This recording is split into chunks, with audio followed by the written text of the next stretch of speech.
A real crime. In a series of podcasts, I want you to travel down some lonely roads with me. These are the roads I traveled with families who never got to say goodbye to loved ones. These family members were fated to live the rest of their lives waiting and wondering. I will begin this series with unsolved murders, but I will also revisit cases that include arrests because aspects of the case are worth re-examining. I wrote these stories when I worked as a reporter for the Charleston Gazette. Thanks for joining me today. I'm thinking back to the first murder trial I ever covered and the first autopsy I had to listen to. My first autopsy, episode 34. As an English major, the drama on view in a courtroom was evident from the first moment I sat down on a bench to listen. Like a great play by Shakespeare, the elements of life and death, good and evil, would strut and fret across a real stage. While we might be entertained by drama, decisions in a courtroom can affect entire lifetimes. Lawyers for the prosecution and for the defense will wear their very best suits when they come to court. Many lawyers would joke that they were wearing their courting clothes, just like a beau who was going courting. Historically, lawyers on both sides were male, but as more women entered the profession, they too made sure that they wore their Sunday best. The opening statements in a trial are always well written and well delivered. A prosecutor wants the jury to see the case laid out in clear points, no gray areas. We will show you, the prosecutor begins, how the defendant had a total disregard for his drinking buddy. They got into a fight over the change the waitress put on the counter, and now the drinking buddy is dead. If a murder takes place in a remote area with no witnesses, I have heard prosecutors say, only two people know what happened, the murderer and the victim. Mary Jane is not here to tell you her part. We must try to speak for her, prosecutors will say. The defense will say, not so fast. Usually to each point a prosecutor raises, a defense lawyer will have a counterpoint. If a defense lawyer cannot counter the arguments, the defendant is sunk.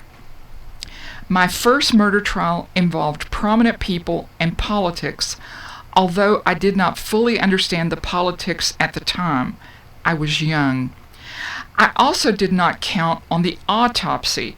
Sadly for me, my first autopsy was for a person I knew, Emily Matthews of Oak Hill, West Virginia.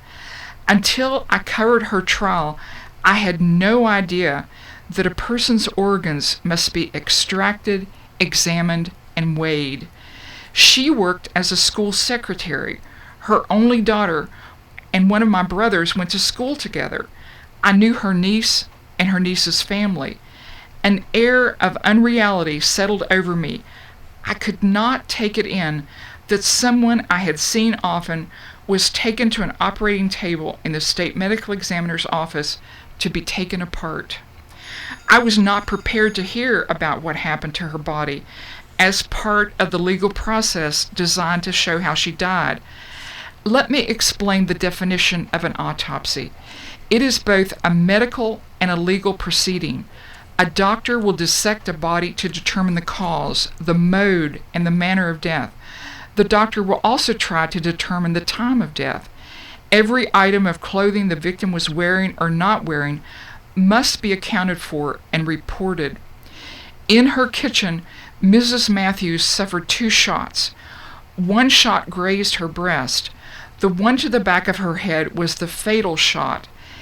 Then State Medical Examiner Irvin Sofer testified that the bullet to her head traveled from the back of the head through the brain and lodged under her cheek.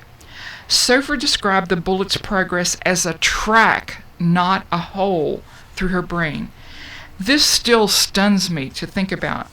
He also said the impact and velocity of the bullet did extensive damage to her brain and even bruised her eyelids.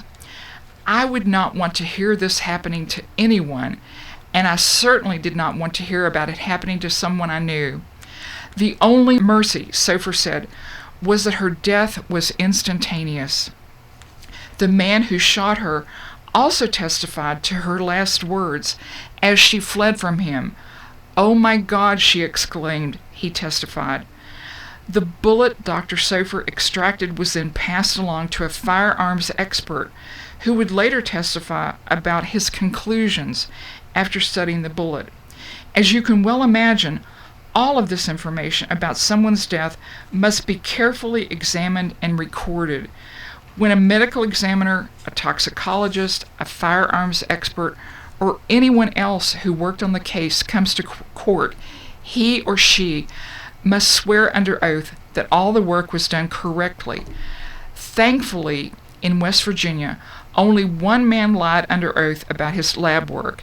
Needless to say, he damaged many lives. This will be a topic for a future episode. As my years of newspaper reporting accumulated, I tried to suggest to family members they might want to be out of the courtroom when the autopsy was discussed. I always tried to sit as close to the front as possible in any courtroom I attended. I wanted to be able to hear each word of testimony. As I covered cases, I could usually figure out who the family members were. In those days, we even had a little inside joke. Are you sitting on the bride's side or the groom's side of the courtroom?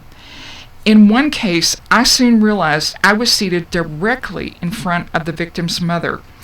At a break, I suggested she would want to be out of hearing distance when the autopsy was deliberated.